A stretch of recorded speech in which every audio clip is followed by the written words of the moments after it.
po. Yan o. Naku, dahan-dahan lang sa paglakad. Mamaya, papawisan na tayo. Ako nga din eh.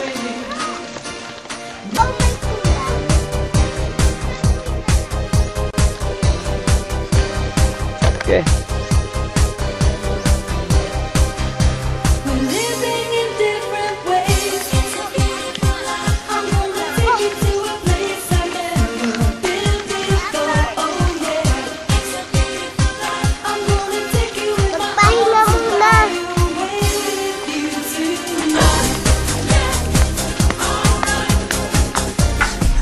May aso po. Kasi mayroon pong bahay na kami po ay nadaanan. At may alaga po silang aso. At kami po ay, dahil hindi po kami kilala, sila po ay kumakahol sa amin. Whoop! Dali, nakikiraan po kami mga aso.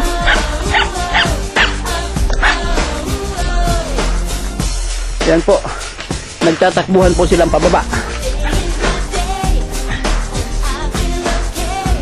Malapit na po kami. At dito po sa beach na ito, kahapon po kami ay naligo rito. At maganda po itong beach na ito sapagkat white sand yung buhangin. O nga pala, sand na nga pala, buhangin pa. Anyway, yan po ang dagat.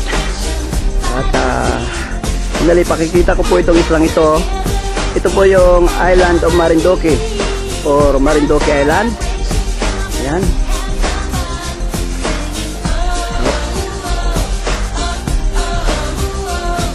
Yan po, napakaganda po ng panahon ngayon. Kalmada po.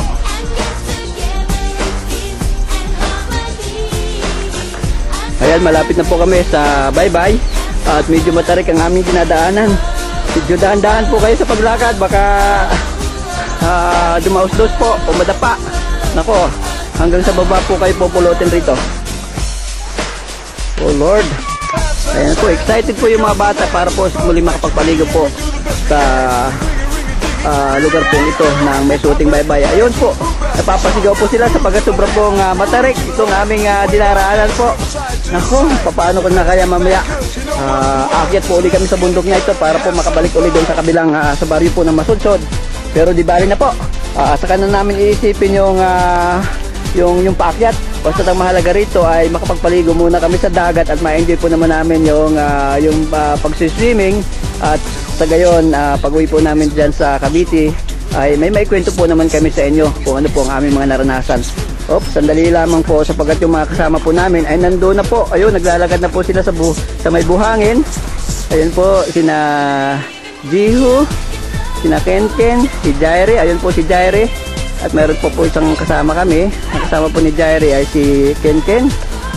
At meron po kami isang kasama, si Brian. Ito po si Brian na naging kaibigan po nila rito sa baryo po ng Masudsod. Nasaan na si Nates? Ayun, si Nates nandoon na rin po. Ako na lamang po ang nahuli rito. Pero nakikita po ninyo rito yung mga cottage na yan. Yan po ay talagang sadyang ipinagawa para po yung mga naliligo po sa beach na ito ay meron po silang napapagpahingahan. Ayan po, sandali. Pakikita ko lamang po yung aming muling aakyating bundok mamaya. Ito po yung aming dinaanan. Ako, napakatarik pala nito. Paakyat kang pa ganyan. Doon, malayo po yun. Sa kabila pa po yun. Pero sandali. Dito muna, saglit lang po. Salamat. Nandito na rin po ako sa baba po. Hindi na po ako, ayun, may aso po sumunod po sa amin. Yan po yung kaninang aso, kinakahulan po kami.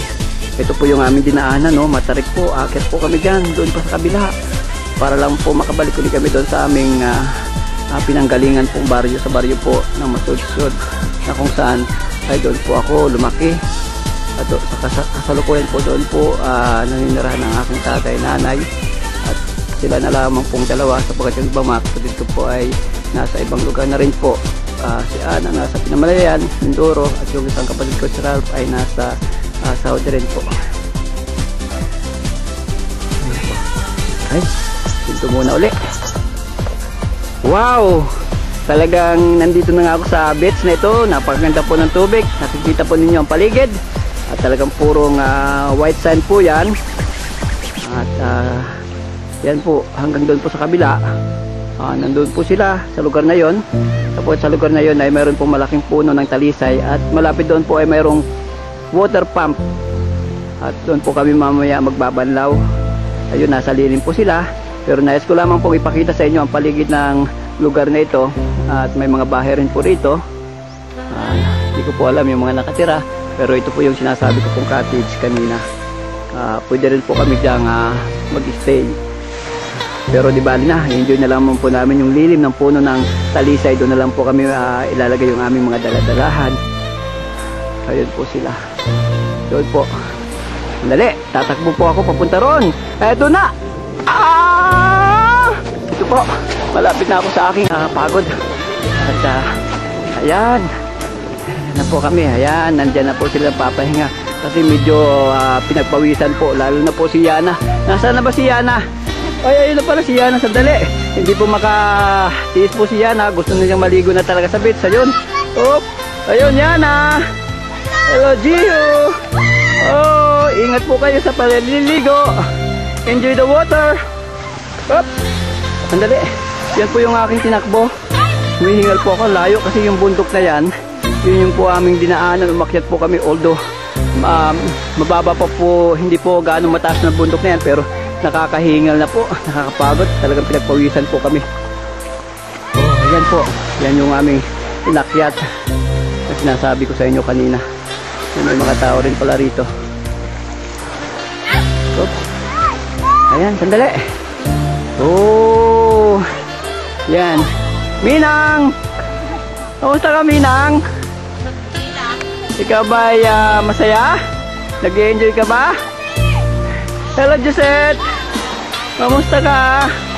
Enjoy ba ang iyong bakasyon dito po sa isla ng Sibali? Tayo po ay nasa tinatawag po itong may suting baybay sapagkat makikita po natin yung baybay. Hindi po gaano mahaba yan, maliit lamang po. Pero ito pong lugar na ito po ay dinarayo sapagkat masarap pong maligo rito sa lugar na ito. Ito po ay hindi na po sakop ito ng Masudsod. Ito po ay sakop po ng isang barangay na Barangay Masadya. At tingnan mo naman ang beach. Kung ikukumpara mo sa Boracay ay talagang masasabi natin sa tingin ko mas maganda pa po ito sa Boracay. Kaya nga lang pagkakaiba ng Boracay, siyempre yung Boracay po ay develop na po yung lugar. May marami na pong cottage. Talagang dinadayo po ng mga turista at hindi lamang po turista, maging yung mga local tourist po ay dinarayo po nila yung Boracay. Pero kung ito po ay madidiscover ng mga taga-ibang lugar at makikita po nila yung ganda po ng islang ito ay napakaganda po. Sandali lamang po, ipakikita ko po. Ito po ay part ng, ito po nakikita ninyong isla ay part po ito ng Mindoro Island. Yan po.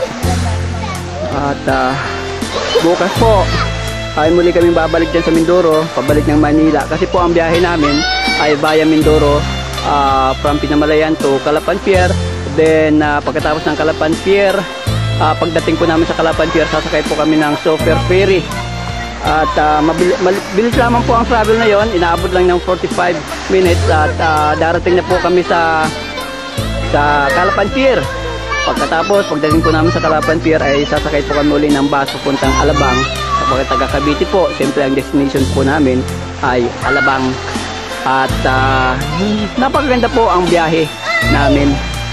So, yan po ang paligid. At yun po, itong susunod pong makikita nating isla, ito po yung sinasabi ko po kanina sa inyong Marinduque Island. Yan po ang Marinduque. So, ito pong islang ito pong island ay nasa gitna lamang po ng Mindoro at saka Marinduque. Sapagkat tatlo lamang pong probinsya yung magkakalapit, Mindoro, Marinduque at saka Romblon. Ito pong Island Sibali ay nasasakupan pa po ng Romblon. So makikita po natin itong Romblon po ay marami pong isla ito, hindi lamang po isang isla, kundi marami pong isla. Pero dito po sa Romblon, makikita po natin na napakaganda po ng mga beaches dito. At kahapon nga, isang araw nung papunta po kami rito, travel dito po sa laot, ay napakarami po kami nakita ang mga dolphins na talagang nag-enjoy po ang mga kasama po namin sa malaking sasakyan sa bangka. Ito po malaking sasakyan sa panonood po ng mga dolphins. Tawag po sa amin rito ay mga lumba-lumba sapagkat kung lumalangoy po itong mga dolphins na ito ay talagang parang naglulumba-lumba nga. So, napakarami pong mga iba't ibang klase po ng isda sa island na ito. Kung matutuklasan nga lamang po ito ng mga dayuhan, ng mga taga Maynila, ay talagang mas labi na napaganda po ng lugar na ito. Dadayuhin po nila itong islang ito. Sana nga po, dalangin ko na matuklasan po ito ng mga taga Maynila. At yung mga taga Maynila po ay pumunta po sa isla ng ito at talagang mag-i-enjoy po sila. Hindi lamang po sa dagat, kundi sa mga aquatic pieces, mga isda. Nandyan po, iba't ibang uri po ng isda. Mga pang-aquarium na isda, nandyan po makikita nila. So, ayan. Sandali lamang po. Magpapahinga muna ako dito sa kwentong ito. At